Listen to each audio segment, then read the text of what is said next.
Welcome to असली वजह। पता है, जिस पल आप इमोशनली रिएक्ट करते हैं ना, आप अपना सारा कंट्रोल सामने वाले को दे देते हैं।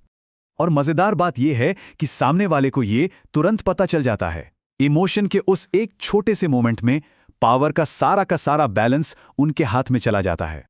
तो आइए इस रिएक्शन के ट्रैप को आसानी से समझते हैं। एक एग्जाम्पल लेते हैं। मानते हैं एक कैरेक्टर है समीर। समीर एक ऐसा इंसान है जो हर सिचुएशन में फौरन रिएक्ट करता है।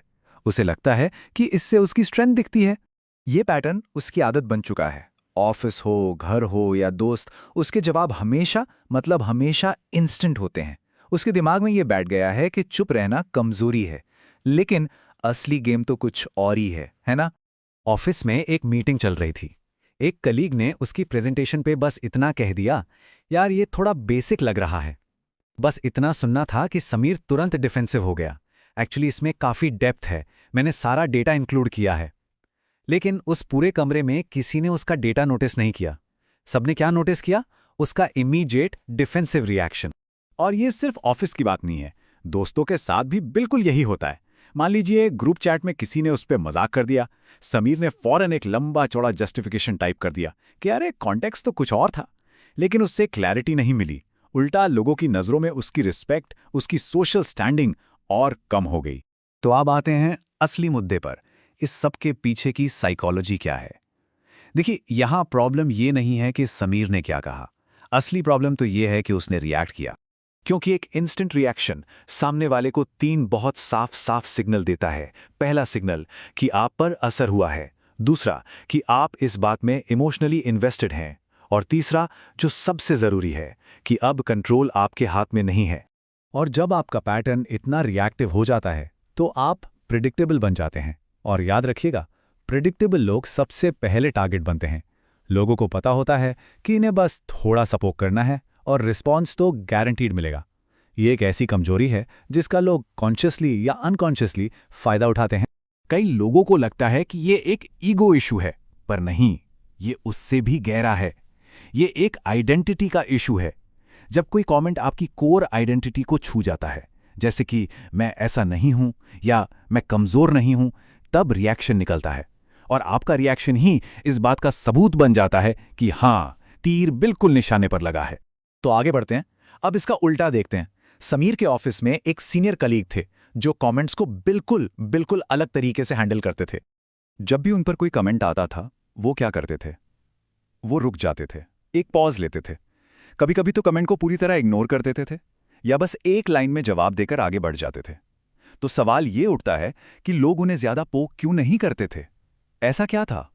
जवाब बहुत सिंपल है, क्योंकि लोगों को अपना पे ऑफ नहीं मिलता था। देखिए, लोग आपको टेस्ट करते हैं। वो ये देखना चाहते हैं कि आपको कितनी आसानी से हिलाया जा सकता है। आपका रिएक्शन उनका रिवॉर्ड है, और जब रिवॉर्ड मिलना बंद हो जाता है तो उनके लिए ये गेम बोरिंग हो जाता है। तो इस पूरी डायनामिक में 2 कोर कॉन्सेप्ट्स हैं जिन्हें समझना बहुत जरूरी है: रिएक्शन और रिस्पॉन्स। रिएक्शन वो इंपल्सिव होता है, सीधा इमोशन से आता है। ये आपकी पोजीशन को सबके सामने लाकर रख देता है और कंट्रोल खोने का सिग्नल है। दूसरी तरफ है रिस्पॉन्स। रिस्पॉन्स इंटेंशनल होता है, सोचा समझा। ये इमोशन से नहीं, स्ट्रैटेजी से चलता है। ये एक कॉन्शियस चॉइस है और पावर की असली निशानी है। असली ताकत हमेशा रिस्पॉन्स में ही होती है। ये जिंदगी और नेगोशिएशंस का एक साइलेंट रूल है, एक अनलिखा नियम। जो इंसान सबसे पहले इमोशनली रिएक्ट करता है ना, वो लेवरेज खो देता है। उसकी पोजीशन उसी पल, उसी सेकंड कमजोर हो जाती है। तो इस नई समझ के साथ समीर ने गेम बदलने का फैसला किया। उसने अपनी जिंदगी में छोटे-छोटे, जानबूझकर एक्सपेरिमेंट्स करने शुरू किए। अगली बार जब ऑफिस में वैसा ही एक कमेंट आया, समीर ने कुछ नहीं कहा, बस एक न्यूट्रल लुक दिया और चुप रहा। पता है क्या हुआ? पूरे कमरे में एक अजीब सी ऑकवर्ड खामोशी छा गई, और थोड़ी ही देर में किसी और ने ही टॉपिक बदल दिया। समीर ने कुछ खोया नहीं, उल्टा बिना एक लफ्ज कहे उसने कंट्रोल हासिल कर लिया। तो इस नए बर्ताव को हम 3 सिंपल प्रिंसिपल्स में तोड़ सकते हैं। नंबर 1, तुरंत एक्सप्लेन करना बंद करें।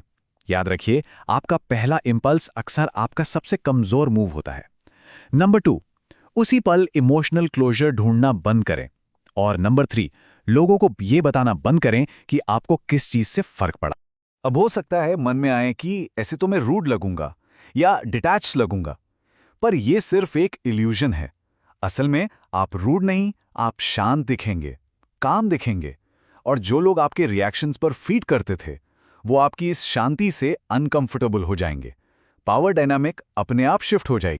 और आखिर में एक बात पर जरूर गौर करिएगा, अगर इस पूरे विश्लेषण में कही गई कोई भी बात आपकी किसी नस को छू गई है, आपको अंदर से लगी है, तो बस ये समझ लीजिए कि वही नस है जहां से आपकी पावर लीक हो रही है। हमारा वीडियो देखने के लिए धन्यवाद। अगर आपको वीडियो पसंद आया तो लाइक, कमेंट, शेयर और सब्सक्राइब करें।